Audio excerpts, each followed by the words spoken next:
جنا کی کتنی عزت کی، بس یہی نہ کہ انہیں نوٹوں پہ چھاپ دیا اور ان کی تصویر دفتروں میں لگا کے ہر وہ کام کیا جس سے سختی سے منع کیا گیا تھا۔ تم نے حسین شہید سہروردی کی کتنی عزت کی، پہلے وزیر اعظم بنایا پھر غدار بنا دیا۔ بنگالیوں کو اتنی عزت دی کہ 7,000 سالہ انسانی تاریخ میں پہلی دفعہ ایسا ہوا کہ اکثریت اقلیت سے تنگ آ کے بھاگ گئی۔ جانے تمہیں اس کارنامے پہ نوبیل پرائز کیوں نہ ملا۔ اور اب بلوچوں کی کتنی عزت افزائی ہو رہی ہے۔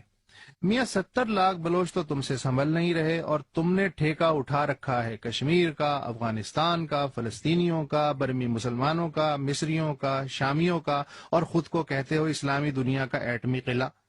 یہ ایٹم بم نہیں بلکہ غریب کے در پہ بندھا ہاتھی ہے جس کے گنے تک پورے نہیں ہو پا رہے ہیں تم سے۔ بلکہ میں تو یوں کہوں کہ ایٹم بم نہ ہوا 16 سال کی دوشیزہ ہو گئی کہ کوئی اٹھا کے نہ لے جائے۔ اپنی حفاظت کے لیے بنایا تھا نا، اب اس کی حفاظت کے لالے پڑے ہیں۔ سعودی عرب میں کتنے پاکستانیوں کے سر قلم ہوئے؟ کبھی کسی سعودی کو پاکستان کی کسی جیل میں 1 سال تو بند کر کے دکھاؤ۔ اور خبردار، مجھے آئندہ ملالہ یا عافیہ کا راگ نہ دینا۔ چلو چودھری ظفر اللہ تو قادیانی تھا، تم سے عزت نہ کی گئی تو بین الاقوامی عدالت انصاف اسے اٹھا کے لے گئی، لیکن آفتاب موسیقی بڑے غلام علی خان تو قادیانی نہیں تھے، انہیں کیوں پاکستان آ کر واپس انڈیا جانا پڑا؟ قرۃ العین حیدر تو کرسچن نہیں تھی، اسے 9 برس بعد کیوں یہ زمین تنگ محسوس ہونے لگی؟ جوش تو نہرو کا ہاتھ جھٹک کے یہاں آیا تھا، آخر میں فقیر ہو کر کیوں مرا؟ فیض صاحب تو کہیں سے نہیں آئے تھے نا، وہ کیوں ماسکو، بیروت اور لندن میں رہنے پہ مجبور کر دیے گئے؟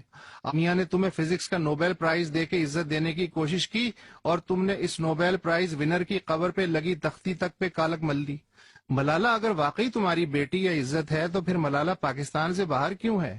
وہ تو عافیہ کی طرح قید میں نہیں۔ کیا عجب بات ہے، جو قید میں ہے وہ بھی مغرب کی قید میں ہے، اور جو آزاد ہے وہ بھی مغرب کی قید میں ہے۔